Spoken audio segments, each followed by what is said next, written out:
સુરત લોકસભાની બેઠક પર કોંગ્રેસના ઉમેદવારનું ફોર્મ રદ થવા મામલે સુરત કોંગ્રેસ દ્વારા પૂર્વ કોંગ્રેસના ઉમેદવાર સહિત ઠેકેદારો સામે પોલીસ કમિશનરમાં અરજી કરાઈ છે।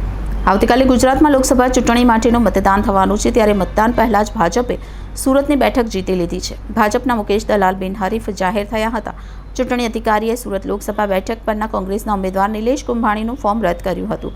તે બાદ આજે કોંગ્રેસના લીગલ સેલે નિલેશ કુંભાણી સામે ફોજદારી કાર્યવાહી કરવાની અરજી સુરત પોલીસ કમિશનરને કરી છે। આ સાથે જ નિલેશ કુંભાણીના ટેકેદારો સામે પણ કાર્યવાહી કરવાની માંગ કરવામાં આવી છે। નિલેશ કુંભાણી અને તેમના ટેકેદારો દ્વારા ખોટી સહી અને રજૂઆતના કારણે ઉમેદવારી ફોર્મ રદ થયું હતું। ખોટી એફિડેવિટ કરાઈ હતી, જે સંદર્ભે કાર્યવાહી કરવા માટે પોલીસ કમિશનરને અરજી કરવામાં આવી છે।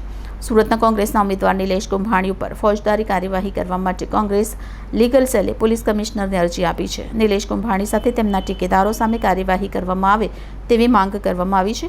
આઈપીસીની કલમ 463, 464, 465, 466, 467, 468, 469 તથા 471, 171G, 34, 114 તથા 120B હેઠળ ફરિયાદ કરવા માટે માંગણી કરાઈ છે।